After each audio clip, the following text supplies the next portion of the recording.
Exodus chapter 8. Everyone should be there at Exodus chapter 8. So we saw the first group of plagues. What was the first plague? Jaden? Water to blood. What was the second plague? Jennifer? Frogs. Okay, frogs over all the land, every square inch. And what was the third plague? Brody? Okay, what turned into lice? Brody? Dust. Okay, picture of all of the gods of Egypt being worthless. But we know Pharaoh's heart was still hard. He was stubborn. And even when it seemed ready, every time that he was going to give in, he didn't. So let's start at Exodus chapter 8, verse 20. We're going to look at the same. Thing. A group of 3 plagues. Okay, there will be some slight differences. If you remember, this is going to affect, and we'll see how it desolates the crops and that type of stuff that was the wealth of Egypt at that time.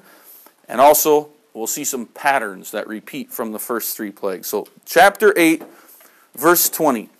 And the Lord said unto Moses, Rise up early in the morning, and stand before Pharaoh. Lo, he cometh forth to the water, and say unto him, Thus saith the Lord, Let my people go, that they may serve thee. Else, if thou wilt not let my people go, behold, I will send swarms of flies upon thee, and upon thy servants, and upon thy people, and into thy houses.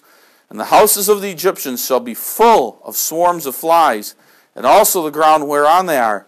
And I will sever in that day the land of Goshen, in which my people dwell, that no swarms of flies shall be there. To the end that thou mayest know that I am the Lord in the midst of the earth, and I will put a division between my people and thy people. Tomorrow shall this sign be. And the Lord did so, and there came a grievous swarm of flies into the house of Pharaoh, and into his servants' houses, and into all the land of Egypt. And the land was corrupted by reason of the swarm of flies. So we'll stop there a second. Where did Moses have to go to meet Pharaoh once again? Micah? What time of day was it? Down by the water there. Kenton? Hey, go down in the morning. Now, Pharaoh's not down there to wash himself or bathe in the river. He's there again to worship his God, the river. He hadn't learned his lesson. That was a worthless god. It was turned into blood. There's probably still dead fish and stinking frogs everywhere. And he still doesn't care. He's too stubborn. Okay? He won't turn from his wicked ways. So instead, the Lord is going to send Moses there again. We see, go down there and speak to him. Let my people go. This time warn Pharaoh about it. Now, what doesn't Moses and Aaron, what don't you see them using to cause the plague to come forth here in this 4th plague? Jennifer. The rod. In case God thought that the rod had the magic in it, and that's where these things and wonders were coming from, Moses doesn't need the rod, and Aaron don't need the rod any longer. Okay? They don't use the rod to wave it around to make things happen. They speak, this is from the Lord. God will send this. God does. He sends flies to cover the whole land. Again, not just a few here and there, but every square inch. You can't walk in and out of the doorway without being buzzed in the head by probably 100 flies, dozens of them. They're all around. You can't comfortably put your shirt on without also pulling onto yourself a few dozen flies that you need to shake out, or hundreds of flies that you need to shake out of your clothing. Okay? So these flies come into the land. Now there is something else different about this 4th plague of flies. What else does God announce that's different? Kimberly, what else is different about this plague? Only on the Egyptians, not on God's people in the land of Goshen. They are spared. One would probably curiously wonder, well, what if John Q. Pharaoh Egyptian said, hey, I'm going to run over there? Was their life so miserable they couldn't even make their way over there? Because obviously all the Egyptians then would just go flood to Goshen. That didn't happen. Okay? Probably they didn't want to have anything to do to associate themselves with the Hebrews. Remember Joseph in the house and feeding his brother, and then the Egyptians stayed separate from the Hebrews. Something to be curious about, but not concerned about at all. The idea here is that the flies did not affect God's people. God is in control of him, and as those sorcerers and magicians of Pharaoh said at the end of time, this is the finger of God. Okay? So, they were warned, they were told, okay, and the land is thick with them. Okay? Every step, we can imagine crunching flies under our feet. Okay? So, that's this plague. Well, what does Pharaoh say? Verse 25. And Pharaoh called for Moses and Aaron, and said, go ye sacrifice to your God in the land. He says, go, do it. And Moses said, it is not meet so to do, for we shall sacrifice the abomination of the Egyptians to the Lord our God. Lo, shall we sacrifice the abomination of the Egyptians before their eyes, and they will not stone us? We will go 3 days' journey into the wilderness and sacrifice to the Lord our God as he shall command us. We're not going to just go and worship our God. That's not what we're asking permission for, Pharaoh. If we would do that, the Egyptians would stone us because they would see us worshiping other gods. We need to go 3 days' journey into the wilderness to get out of here, out of the sight of the Egyptians, and then we could worship. Well, of course, Pharaoh's not going to want to give in to that in the end. But anyways, continuing on, and Pharaoh said, I will let you go, that you may sacrifice to the Lord your God in the wilderness. Only you shall not go very far away.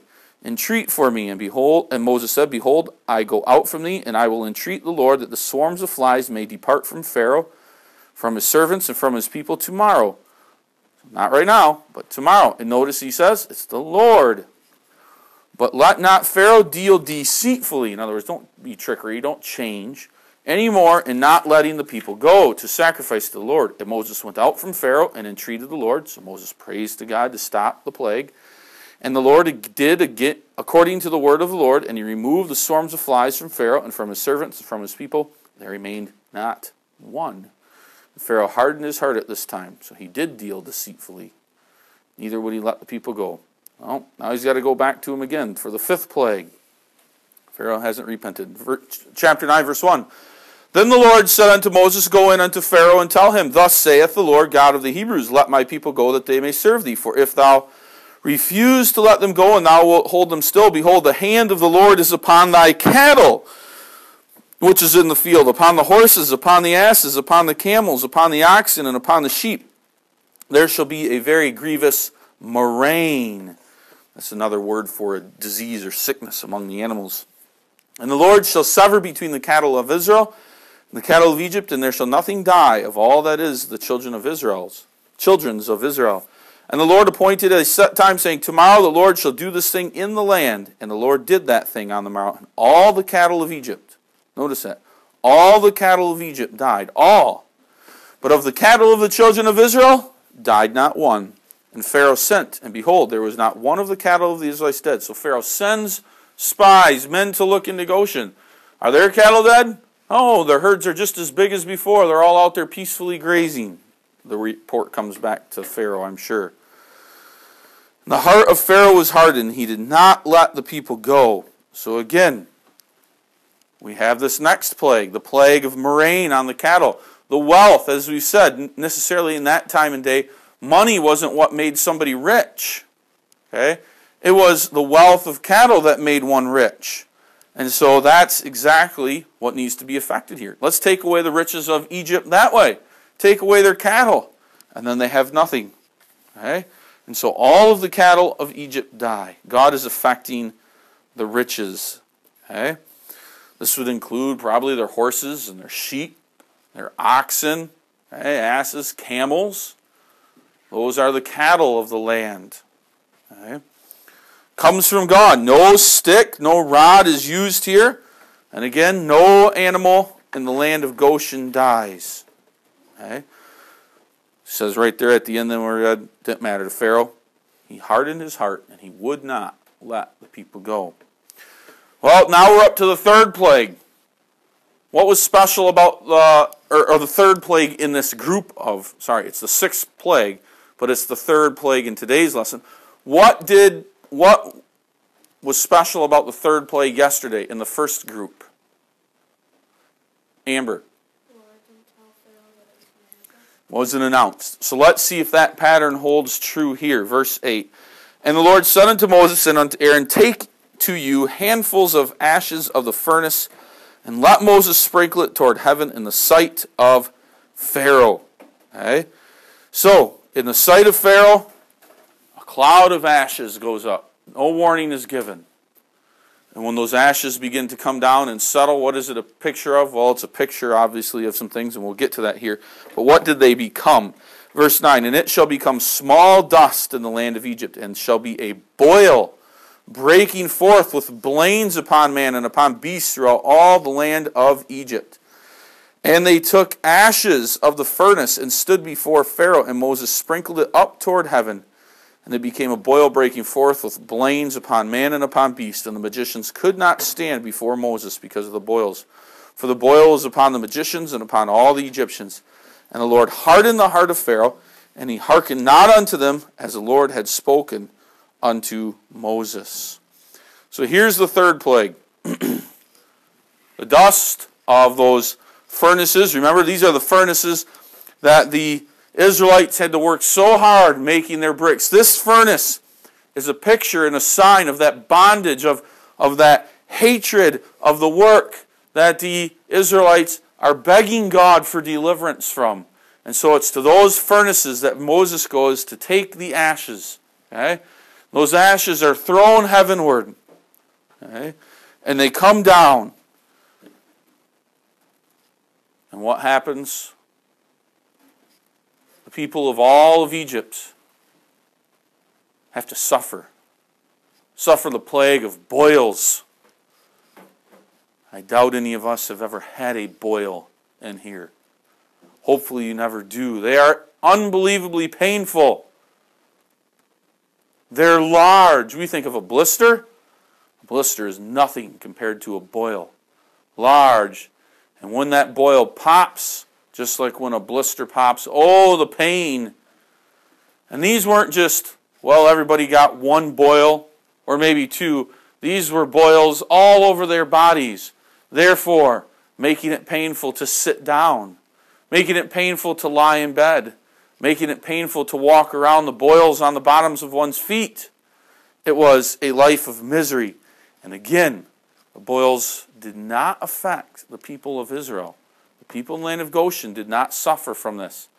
The magicians, their pain level was so high they could no longer stand in the presence of Moses. They had to go and leave, we read here.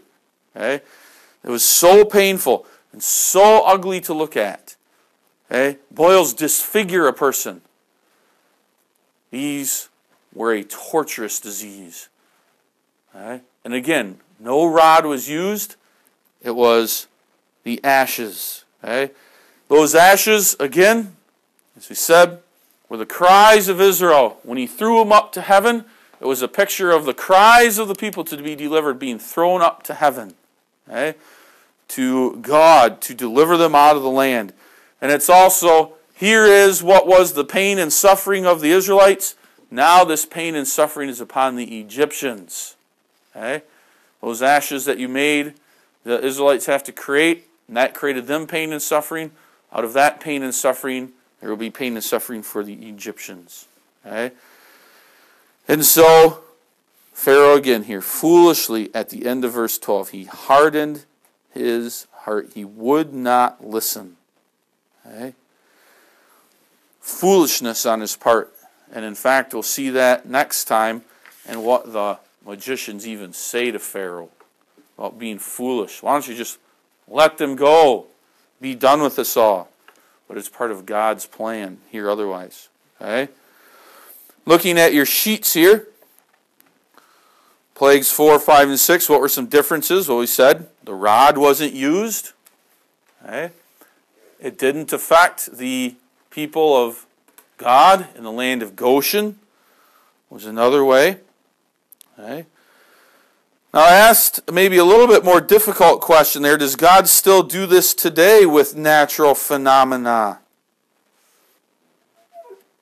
What do you think? Remember? When I said yes, like droughts. Yeah, God may send something. Maybe he sends a hurricane through, right? Or here in Wisconsin, we potentially someday could get a tornado. Think of earthquakes, blizzard. We could get a blizzard here. Horrible storm, a rainstorm that delivers so much water that it floods large areas out and wipes out homes and businesses and everything else. Those are things that God still sends today for people to realize how great and marvelous a God he is. Now, do they give him the credit for it? No, they usually blame him for anything that goes wrong. God also doesn't send it so that it just affects your ungodly neighbor and not you, but it affects all of us, the godly and the ungodly here today. Okay? So we can say, in a sense, God still does some of this stuff with the natural phenomena, with lightning and hail and everything else.